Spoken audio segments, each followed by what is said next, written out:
Welcome everyone to today's Alumni Career Webinar, Salary and Benefits Negotiation, with Hallie Crawford, Certified Career Coach and founder of Create Your Career Path Career Coaching. I'm Maura Sweeney, Director of Alumni Career and Professional Development at Holy Cross, and I'm thrilled that you're here for today's webinar, which is offered exclusively for the Holy Cross community. We'll be together for about an hour today, and after the formal presentation, Hallie will take questions from you for as long as time allows. And I encourage you to submit questions throughout the presentation using the Q&A button on the control panel. Now it's my pleasure to introduce you to today's speaker. Hallie is a certified career coach, speaker, author, and national career expert with over 21 years of experience. Her company, Create Your Career Path, is headquartered in Atlanta, Georgia. She is regularly featured in the media, Forbes, CNN, Money Magazine, Wall Street Journal, and has undergraduate and graduate degrees from Vanderbilt University and the University of Illinois. With over 1,500 success stories, her team of coaches and resume writers help professionals find jobs that make them want to jump out of bed in the morning to go to work. And I've had the pleasure of partnering with Hallie on a number of webinars and projects over the years, and it is always a delight to have her back with us. So Hallie, thank you so much for sharing your knowledge with the Holy Cross community today. I'll hand things over to you. Thank you. Really appreciate that. And I appreciate your time being here today, everyone, because we know that this is not everyone's favorite topic. It tends to make a lot of people nervous, understandably. And it is one that is really important, obviously, to prepare for and being really ready for your salary and benefits negotiation in whatever situation you're in. Preparation really is the key. So that's a big part of what we're going to be talking about today. As we go, I've got two screens here, as I'm sure most of us do. I think we're up to like 3 and 4 in some cases. I spoke with a prospective client yesterday, and he says he has like 4 or 5 screens. Whoa. So we'll be going back and forth. Just as a quick reminder, though, this is being recorded. And I'll show you our agenda in just a moment. We will have time for Q&A at the end. So as Maura already said, I'm a certified career coach. I absolutely love what I do. I'm thrilled to find or have found my passion early on in my career. And we have been coaching and training for over 22 years now, and love what we do. Our goal is for people to find their dream job and get everything that they want out of it, including not just fulfillment and everything else, but the salary and benefits that they want as well, because that's an important piece to the puzzle. And understandably, because of COVID, and it's a job seekers market, there are a lot of people out there either considering making a move or are ready to make a move. And the things we're going to be talking about today will be relevant for those of you out there who are asking for a promotion, but also those of you who are in job search mode and are looking for help with, negotiating during the job search or interview process too. So all of this advice should kind of go across the board there. Now, we said this earlier, and I would argue that this woman looks a little stressed, but not that stressed. So we probably need a different image for this slide. When I was looking at it earlier, I was like, I'm not so sure.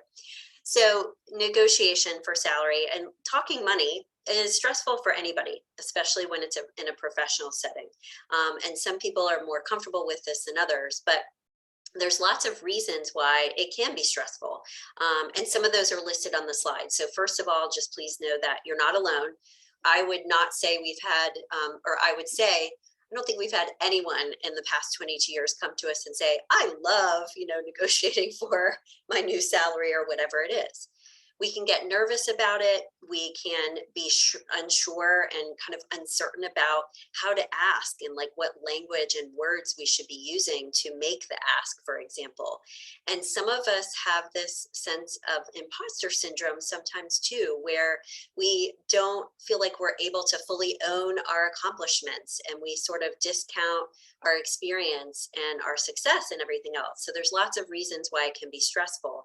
And just one of the things to kind of put out there, in addition to really preparation, is one of the most important things to going into these types of conversations. But try to think about your goal as being that you want to be yourself. You don't want to feel like you have to turn into a completely different person in order to be effective with the negotiation. So you want to be able to be yourself, but you want to obviously be good at and being assertive about selling yourself at the same time. So just kind of keep that in mind as we go. The second thing to keep in mind too is that managers, whether they're hiring managers or your existing boss, if you're asking for a promotion, they expect negotiation. I mean, we have had clients actually ask us before, which I understand, like, well, should I just take what they offer? Like, is it normal? And really, unless a prospective employer has literally said to you from the get-go in the interview process, by the way, this is our hard and fast budget, and we can't wiggle on it and negotiate. Aside from those situations, which we don't find that happens all that often, they do expect you to negotiate at least in some way, shape, or form. And keep in mind, as we're talking today too, it could be negotiating about money, but it could be about other things, which is a big part of what's going on these days. Is so many people, for example, don't want to go back to the office maybe. And so they're saying, okay, like, how can I negotiate like a hybrid model or more remote work or fully remote? So if you look at the research here, the research really hasn't changed over time, that most people say, managers, et cetera, expect people to negotiate in some way, shape, or form. And I would say this is even more so, and these numbers are probably getting higher, especially these days, because it is a job seekers market and employers are looking for qualified candidates. And honestly, it's more than I've ever seen, where they feel like they have to attract that top talent and provide additional benefits than ever before. One of our clients actually, and I'll pull up our agenda here so we can take a look at this really quickly, but just to give you an example, his existing employer, they provided more senior level people at their organization, but they've got a stipend now for education, and he is actually using some of it for professional development. But he also said, they told us we can use it any way we want. So he's taking scuba diving lessons. I about fell out of my chair when I heard that.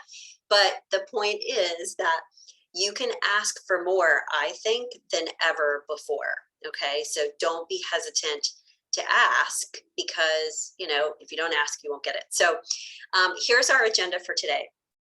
We are going to give you 10 tips to help you really prepare for this salary negotiation conversation, and also tips along the way on how to make the ask in the right way, things that you can say, et cetera, et cetera.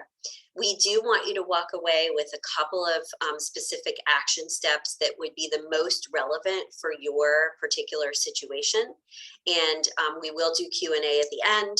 If anyone would like a copy of our slides in addition to the recording, we'll keep this email address here at the bottom up. I'll list this in a couple more slides, but feel free to email us at admin@halliecrawford.com. We'll get you the slides, because some people may want a couple of like the different ways that we suggest to say things. So 3 of the things, like the 3 pillars, if you will, that we think are most important for negotiating this kind of stuff is preparing. And we're going to talk more today about the importance of reviewing your accomplishments, conducting some salary research, and where you can do that. And we recommend preparing some kind of PowerPoint or some kind of document. And we'll talk about that as we go today. So the preparation is key. The second thing that we have found that clients typically do not do as much as we would like is they're not always anticipating or preparing in advance for possible concerns or red flags or those objections that a prospective employer might have about giving you that benefit, the additional benefits, et cetera. And we want you to put that in the hopper too in terms of preparation. And then the last thing, and this is the thing where people tend to get the most nervous, understandably, is how do I come across as confident and communicate effectively and be assertive, but do this in the right way. And we have found, just by the way, that people tend to err more on the side of being less assertive than they actually could be, and not speaking up as much as they could or asking for as much as they could. So please know that, because the majority of people ask for less, you can probably pretty safely ask for more without going so far to that other extreme that it's going to mess things up, just FYI. So let's get into and start on our 10 tips. As you have questions, just by the way, if you do, if you think of them as we're talking here, please feel free to put those into the Q&A box, because we'll pause kind of halfway if we've got a lot of them, or just bottom line, we don't want you to forget your question if you think of it as we go. So one of the things that we would suggest first that I think is really helpful and important is a more like informal way of keeping track of or recording right now what your accomplishments have been in the past couple of years in your job or your career path. And this is outside of your resume. You know, obviously we need to update our resume on LinkedIn, and we'll talk about that in a second. But it's also important and a really good idea to have kind of a running list of the things that you've achieved, the projects that you've worked on, etc. That's more informal, just for you, kind of like your own notes about what your accomplishments have been. And it's a great idea, for example, to have it like in a notebook on your desk or somewhere easy to access and update, like a document on your desktop that you can go right to. The sections that we would suggest you have in this document are listed here on the right-hand side of the slide. And this kind of will point you in the right direction of what we want you to be recording: measurable results, testimonials or compliments from your boss, your coworkers, or clients, because you can use these in different places, not just in your salary negotiation, but and you know, along the way to get the attention of a prospective employer, or even, you know, in your resume and your cover letter. Any awards that you've received, any classes that you've taken that would be notable, but also specific projects that you've worked on and experience that you've gotten in the past couple of years that would be highly relevant to the bottom line of the organization that you're applying to. And I realize we have classes listed here twice. I guess I got excited about that when I was preparing this morning. And by the way, too, with coursework, obviously remote education is just so much more credible, so to speak, these days. So you can put those things on there too. And it's a great idea to have these accomplishments handy, because these are things that if you know, once you're preparing for the salary negotiation, you want to identify the top items that you'd want to reference or include in the PowerPoint that you would have ready to go to present, so to speak, during your negotiation. And we'll talk about that a little bit more. So informal document of recording your accomplishments. Now, a more formal way, obviously, to prepare is to make sure that your resume and your LinkedIn profile is updated and up to date, I would say, for the particular job that you're negotiating for, because there is a chance that they might ask for your resume, or they probably have already, obviously, if you're applying for a job, but they might ask for during the meeting, like an updated copy. And also they will probably check out your LinkedIn profile before the meeting as well. So we've got a poll here that we'd love for, yep, great, thank you, you're still on it. What we want you to be thinking about as you're updating your materials, okay, is obviously anything you've accomplished in kind of the list of categories that we referenced earlier. But one of the things that's going to be really important during this time is any COVID specific skills or strengths that you have not just achieved, but that you've demonstrated. So if you've done a really good job at working remotely, and by the way, that's what you'd like to negotiate for, you want to put some stats there and write down, okay, for example, I was able to transition my team from in-person to remote in a week. Or if you're not a manager, you can talk about how you were able to hit the ground running in 2 days and you were up to speed, whatever it is, okay? Remote leadership strengths that you exhibited, leading your teams remotely, crisis or change management. Like those are things, understandably, that are just that much, or have been more important during COVID. And even though, you know, I know we're kind of coming out of it, so to speak, these are things that we need to be good at over time, because now we've got people working in all different types of ways and et cetera. And it's really good to demonstrate that you've got those skills and experience there. It's really important to update your resume and your LinkedIn, obviously, to reflect your accomplishments to date and COVID specific accomplishments, but also ones that would be specific to the job you're applying to. So personalize it for the position that you're going for. Think about what the position is, where is it, and what would matter to this prospective employer, what matters in their industry, and what matters to them based on what they list as their goals or their mission, for example, on their website, because you want to tie everything that you're presenting to them to that bottom line for them. So I know I blathered on after we did the poll, but here we go. We've got 41% regularly keep their materials up to date. And that's actually pretty good. I would say what I've noticed in the past few years is people are better about doing that than before. And 59% say they do not. Totally understand. We all fall in that same boat. I get it. What I find is that if nothing else, if you at least keep your accomplishments document going, like then it is fresh in your mind, because I'm sure we've all had that experience before of where we're like, okay, it's time to update my materials, and you're digging through stuff and you can't remember things. If you've got it all there in that accomplishments document, that would be good. So let's talk next, after updating your materials or making sure they're really fine-tuned for that particular position. We want you to also before you're preparing to, or kind of in the throes of it, we want you to read the room, so to speak, of what's going on with your organization, the organization that you're applying to, and just the industry in general, so that you're really aware of, when is the right time to ask for the money or benefits I'm wanting, and what's the right way to ask, to kind of be realistic about the whole thing. Is the industry thriving, or are they struggling? Are they actively hiring, or not as much? This will help you kind of frame out what's realistic and reasonable to ask for. And we'll talk about that a little bit more in a moment. But you just don't want to go in there, obviously, into the conversation with completely unrealistic expectations. Like, you need to demonstrate understanding of what's going on for them in their industry. And even you can say that to them. Like, I understand that, we're just getting out of, a difficult time in the industry. Here's what I'm asking for and why. And for example, if you feel that you might need to be a little bit more flexible, you can verbalize that and actually say that. And then also, as we're reading the room, so to speak, we want you to keep in mind too that obviously salary is just one piece of the benefits package. There's lots of other things that you could either ask for if they cannot give you the salary that you would like. And in some cases, flex time or remote work may be more important to you than the money.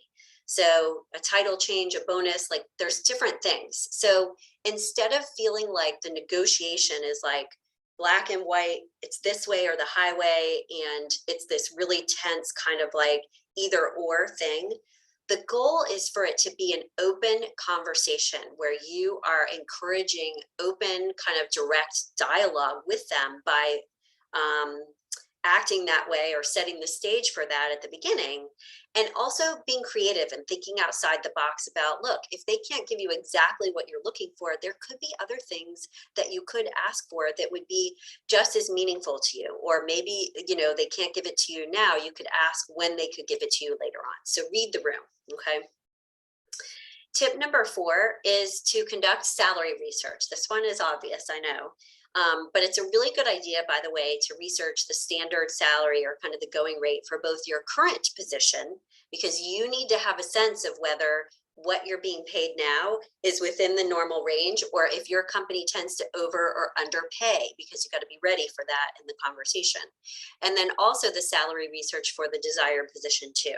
Now, there's lots of websites out there, and I've been told too, I believe LinkedIn is going to launch, I don't know when, but a salary component, a salary research component to their site, which would be great.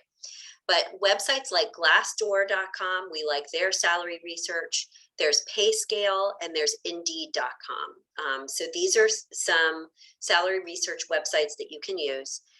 There's pros and cons to them. They're usually pretty accurate, but they usually give you a range. And so we actually, if there are people that you can talk to within your organization, within your industry, asking a mentor or colleague or peer at another organization, and this is where LinkedIn, networking with your alumni network from Holy Cross can be actually very helpful, because you might be able to talk with someone who's, not a direct competitor or whatever, and maybe ask them kind of what a reasonable range is to ask. That could be a way to ask versus saying, what exactly are you making? Okay.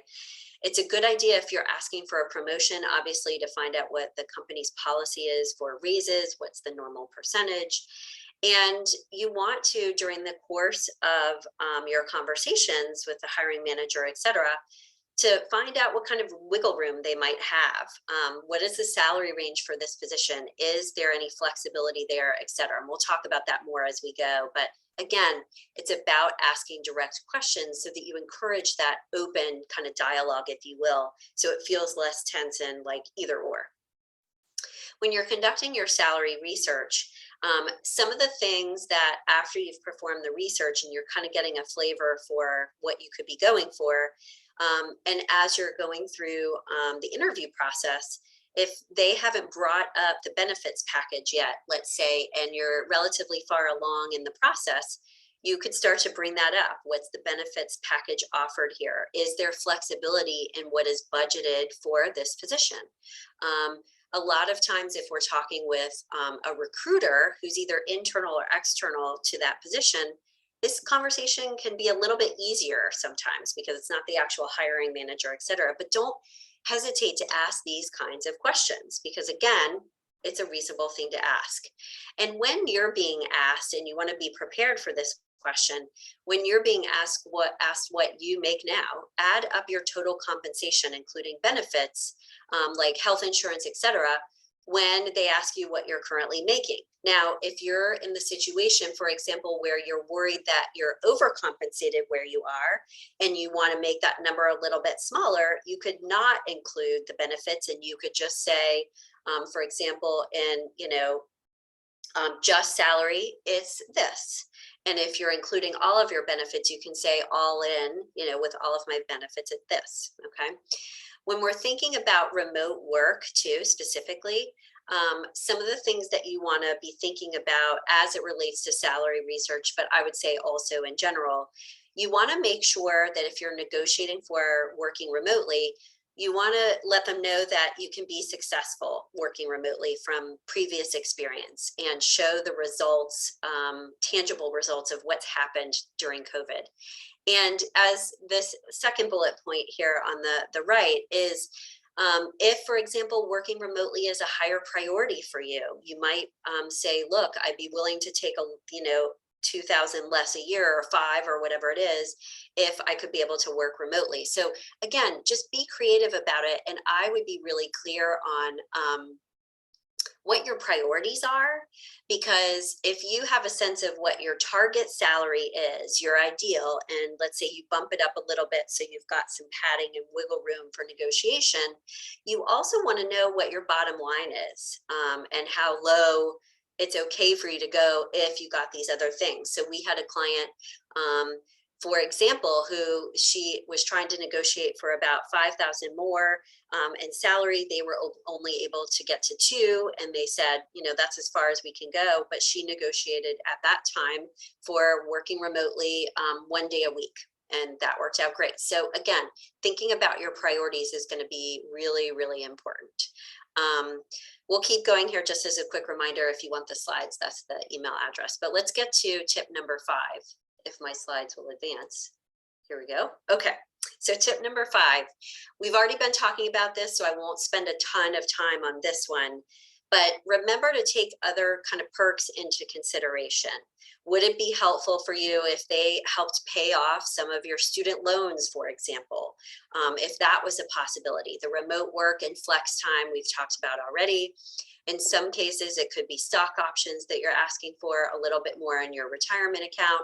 But the other thing that you can think about too, when you're negotiating, and we've got vacation time on here too, But with this performance-based like package or option, something creative that you could put out there is, okay, if we can't negotiate for this much more right now because that's just what's budgeted for the position, if my performance is X, could there be a possibility to evaluate things in 3 to 6 months? And would there be a possibility to look at either a bonus then, or something like that? So if the answer ends up, for example, being no for right now, don't take no as just the final answer from whatever that game show is, I can't remember, is that you can say, okay, if not now, could we talk about this later? And would there be a possibility here? And obviously, in an ideal world, if you could get something like that in writing, that would be great. Realize that not all employers are going to do that.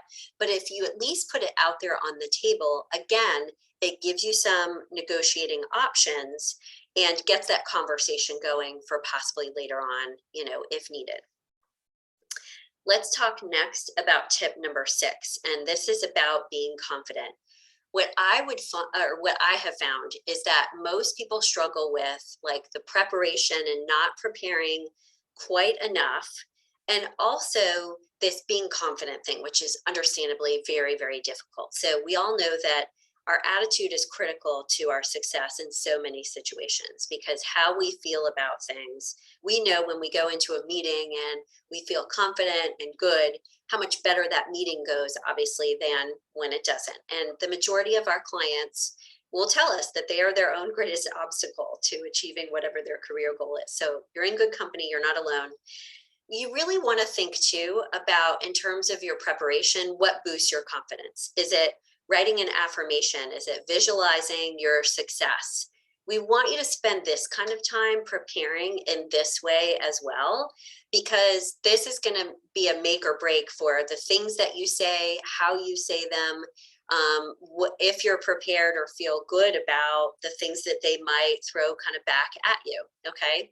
We want you to dress for the job that you want, not the job you have. We do find that people's attire, even in this remote world where we're being a little bit more informal and casual, you know how you feel when you put on a suit versus not, or a dress, or whatever it is. Wear something that makes you feel good, because it will have an impact. And 2 last things, it is okay for you to have notes, whether it's an in-person interview or over the phone or video conference, and you can just let them know that, I've got some notes over here. I might be taking a couple notes. That's totally fine. And it's okay for you to not have every single thing that you want to say memorized. I think that's unrealistic. So it's okay to have some kind of backup notes to share with the person as you're talking as well. And before you hop on the video call or whatever it is, listen to a song that really pumps you up. Visualize for a minute, do some deep breathing, whatever it is, so that again, you are in that right mindset, so that you can be calm too. Because what we find too, and I do this sometimes as well, is when we get nervous, we sometimes talk too much and say more than we would like, and we're not letting the negotiation kind of happen. So you also want to make sure that you're speaking really deliberately and slowly during the course of the conversation. And if you kind of slow yourself down during the course of the actual conversation itself, 9 times out of 10, you're going to do better, because you're kind of chilling yourself out. You're able to think about your response and what you want to say next. And you don't want to come across necessarily as you have to fill all of the airtime. When you're calm, they're going to be calmer. Again, you're going to have your head on straight. So in terms of being confident, we talked about these things a little bit earlier here. Preparing beforehand and kind of having a way to address or even journal about any kind of negative thoughts or fears that you have about negotiating is a really good idea. So you may want to say to yourself, like, okay, what do I think of when I think of salary negotiation? And it's okay if the majority of the time it's like, oh, white knuckles, I'm nervous, I'm scared, or whatever it is. It's good to know what those things are in advance and even write about them, kind of so you can get it out Maybe you can talk with someone about it, like to get support from a colleague, a friend, or a family member. But knowing what those fears are, like more tangibly in advance, really does help us overcome them versus they're all stuck in here and they're swirling around and it's just kind of getting us worked up. So think about what you can say back to those negative thoughts or concerns, like in terms of an affirmation, or push them aside. And you can also, in some cases, tell yourself, what's the worst case scenario here? Like, will I still get the job even if I don't get the exact amount of money or whatever it is? Just try to take some of the pressure off of it for you too. Because remember, again, yes, it's a negotiation and there is kind of a final answer at the time, but I honestly don't think anything is a final answer. If you got the job, let's say, and you had to negotiate for a little bit less money at the time, you can ask them, in 3 months, like, look, my performance is rocking. Can we talk about this a little bit more? Like, again, it's a conversation. You can bring things up. Other ways to boost your confidence is to get support, like we said, but reviewing that list of accomplishments can be a really big deal. I know this may sound like trite or basic, but when we have clients list out even like all of their accomplishments since childhood and they read them, they're like, I'm pretty cool. And they feel that much more confident about themselves because of everything they've accomplished. So that's actually a good exercise in a way to do right before the call that you have. It's a good idea, especially if you're going to be in person or on video call, to practice in front of the mirror, because you don't want to be, let's say, watching yourself on video. And in some cases, if it's a video conference call, you may want to turn off your video if that makes you more nervous or whatever is best. But practice how you're coming across in front of the mirror, because you don't want to appear nervous, like you're kind of rocking back and forth or flailing your hands around. I usually use my hands a lot when I'm talking and I need to like hold a pen or something like that. That helps me have something to do with my hands. So the more you practice in advance and kind of get more comfortable with whatever goes on for you in terms of your nerves, the better off you're going to be. And as part of this, and then we'll get to our next tip, I feel that the sooner you can try to establish a connection with the person that you're talking to as well, the more comfortable you're going to be too. So like maybe there's, a benign, easy joke that you can, share with them or talk with them about for a second, like something to diffuse the tension for you and for them. If you're speaking with someone that you've got some sort of common connection related to, like if you look through their LinkedIn profile in advance and there's something that like a common bond that you can bring up, that could make you feel more at ease. So connect with the other person as well, because that can help you break the ice so much more if it's possible to do so during the course of the conversation. Let's talk about tip number 7. And one of the things that we feel is important to include in your kind of presentation to them is to make sure that you include those soft skills and any leadership strengths that you have and want to make sure they know about too. And we've talked about some of these already, and there's actually a leadership wheel. We'll show you that next year. But make sure that when you're creating your PowerPoint to present to them, and we don't want to have the PowerPoint be too long. Going in with 60 slides, no go. It should be, like 5 to 7 slides, give or take, something like that. But it can give you something that they can take away, but also something to guide the conversation for you too. Make sure you include any soft skills that you have and any leadership strengths. Reference the COVID strengths and accomplishments we talked about as well. And we technically, during the course of the interview process, whether it's relevant to talk about this during the salary negotiation, or maybe you've done this already beforehand, but it's a great idea to present to a prospective employer like a 30, 60, 90-day plan of if you were hired, what you would do to hit the ground running. And again, this may be relevant to talk about during the salary negotiation or reference it if you've already presented it to them.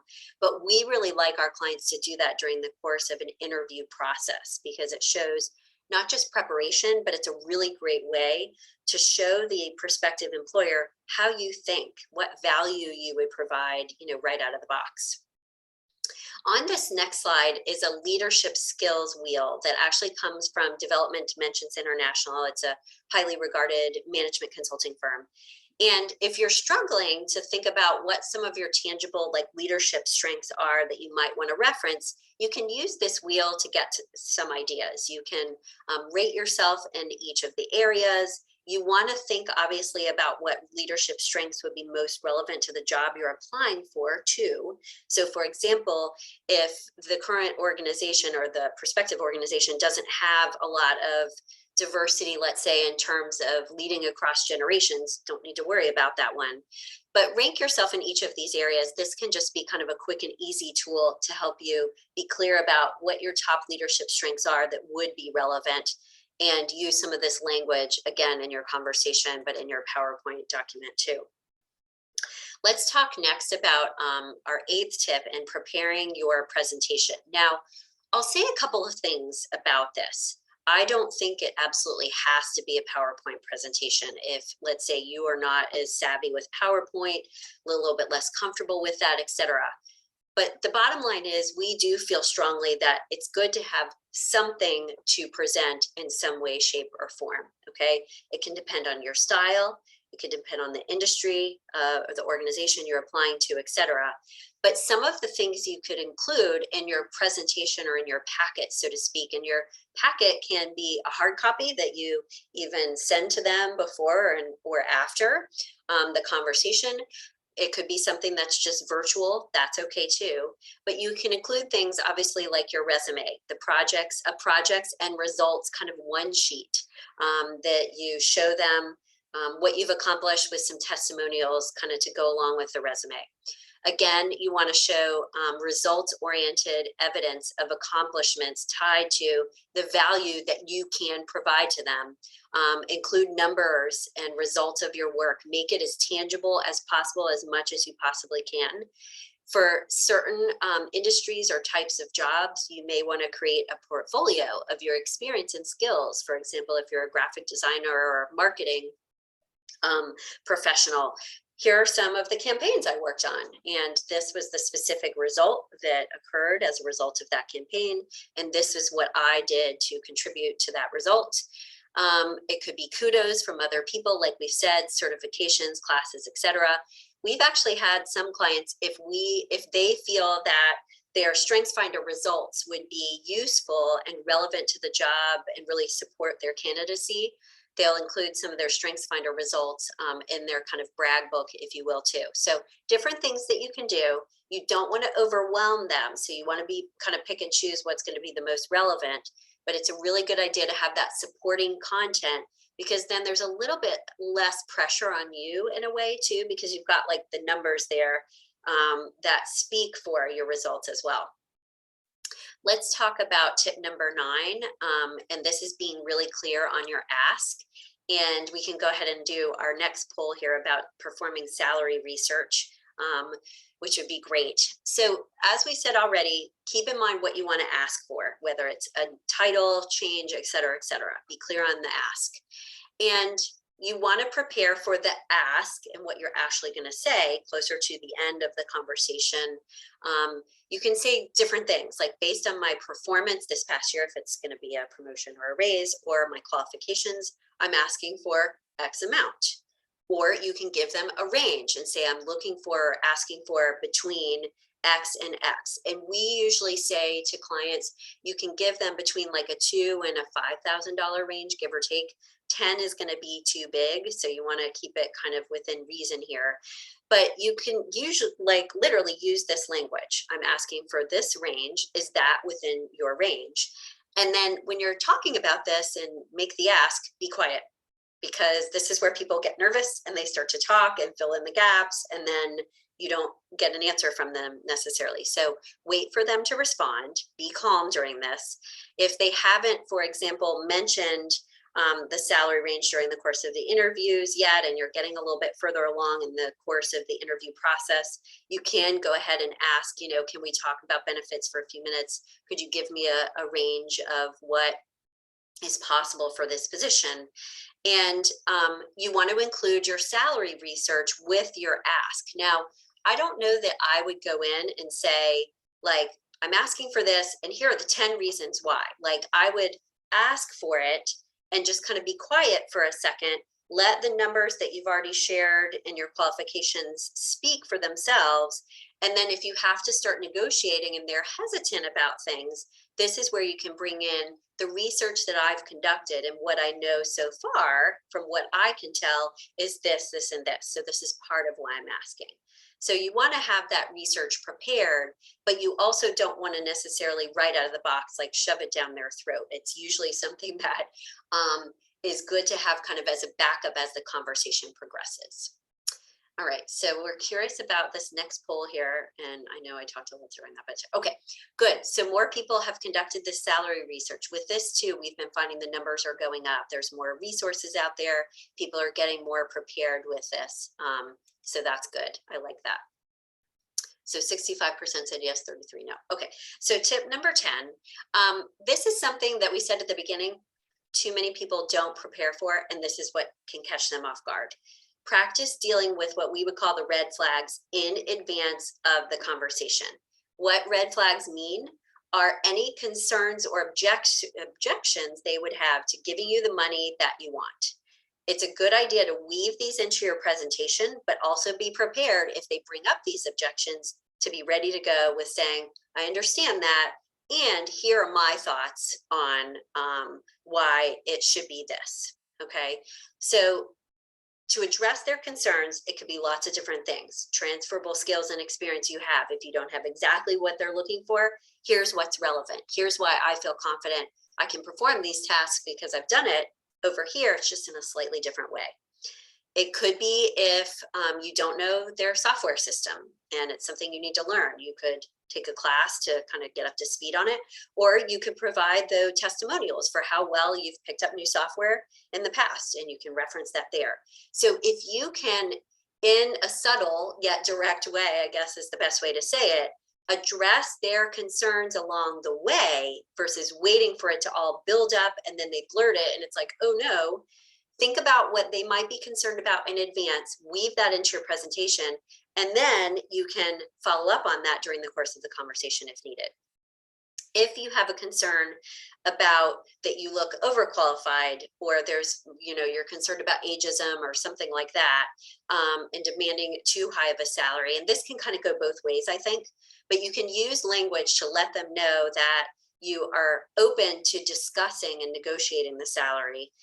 I'm open to negotiating on it. Just as a heads up, I want you to, know I'd rather have an open conversation about this. Or in some cases, you might say, just FYI, salary is not my highest priority. If for any reason you're concerned that when you provide the range, it's going to be too high or there's going to be a big concern there, you can bring this up or put that out there in advance. Because again, the goal is to keep the conversation going versus have it be like, no, door is shut, end of story, okay? And as part of tip number 10, we've got like 1 or 2 more slides here, and then we'll get to our Q&A. Practice, practice. Can't say it enough.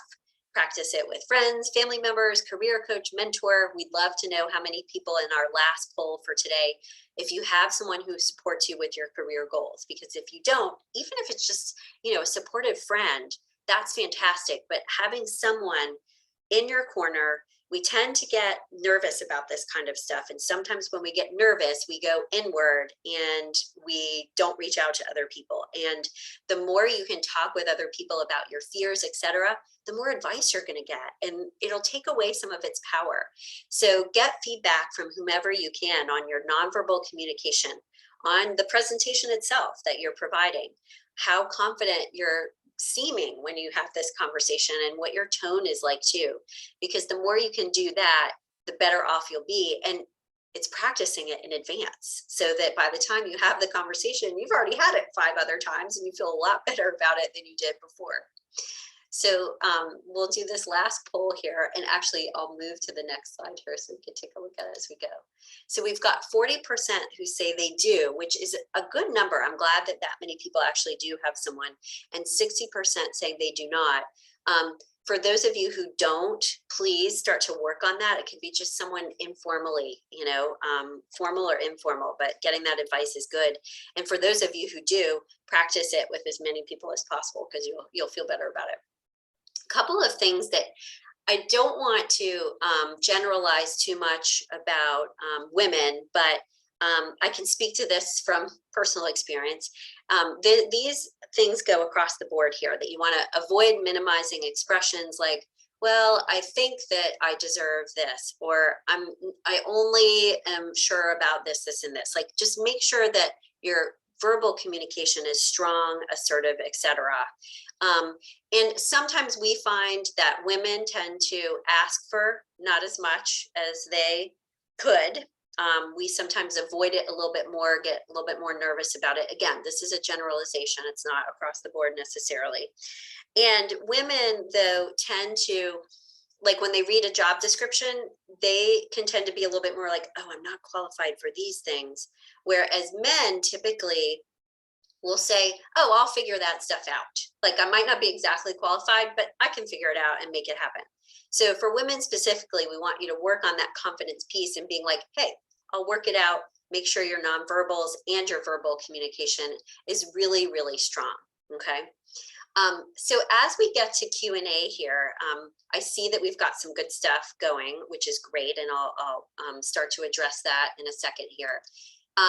If we don't get to your question, or if your question requires really specific advice to your unique situation, just so you know, we always do a free strategy session with prospective clients. We'll give you some advice. You can learn about coaching. Just email us at that same email address that we've listed before. And a couple more things about conducting the actual meeting. And, you know, we've talked about negotiation and language you can use. Just as a quick reminder, remember to tie your accomplishments to the bottom line, provide those tangible results achieved, include those testimonials, kudos, etc. Provide a range of salary that you're going for, and make sure that you speak to the value you can provide to that specific organization and their bottom line as much as you possibly can. Make sure that you don't make this whole thing personal. Don't bash your previous employer. That doesn't go anywhere. And like we said earlier, don't talk too much. And we talked about things that, you know, even if it might be a no now, don't take no for an answer forever. These are things on the right-hand side that you could be saying, if I can't get this money right now, when could we discuss it again? Could we discuss it again in the second quarter? What would be the probability of that in the timeline? When you're closing out your salary negotiation, sorry about that, guys, your salary negotiation conversation, you want to make sure that you know what the next steps are. So what are the next steps? How can I follow up? If they come back with you, or when they come back with you with, here's what we could offer, you asked for this, we could, you know, offer this. Ask them when they need an answer. Can I get back to you within 24 or 48 hours? It's okay to ask for time to think. You don't have to give them an answer right then. Don't put that pressure on yourself. Say, thank you for all of your time and information. This is helpful. I'll get back to you with this, you know, within this time frame. So let's go ahead. We've got some possible action items here. And what I'm going to go ahead and do is I'm going to look at just the, I'm going to look at the Q&A box first here, and we'll start to go through these. So we've got some great questions. One question is, during the interview process, assuming you get an offer, would you engage directly upon receiving an offer, or after you process and do your research? After you process and do your research. Unless for some reason they say, which I don't think they ever will, like, answer now, that's not going to happen. They might ask for you to get back to them within 24 hours or something like that. But yeah, I would give yourself time to process, because there may be other things you want to ask for. And like you said, do your research and homework too.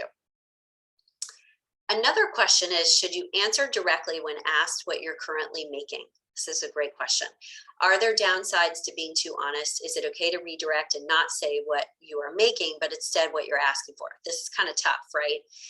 So if they're directly asking you what you're making now, you really can't, like, dodging that, I just don't think looks good. So what I would say here is, my current all-in benefits package and compensation package, you know, is X amount. And from the research I've performed, et cetera, like in my industry or with my organization, that's a very low number. I'm asking for this amount because this is more of the industry standard, so to speak, and also because of my experience and qualifications, et cetera. Okay. And then go right to, as quickly as you can, what you're asking for. That's kind of the best answer I can give, just not knowing too much more background. But I would just be careful about like completely dodging a question, because I don't think that comes across in the right way. Can I jump in about one thing with that too? Please. I know in Massachusetts, it's illegal for them to ask you that question. Okay. So it's important to understand the laws of the state that you live in or that you're planning to work in, because I popped it into the chat. There's a running list for about 18 states that have laws on the books now. So and I think in New York City, it's now going to be a law that they have to list the salary range on every job posting starting in like May.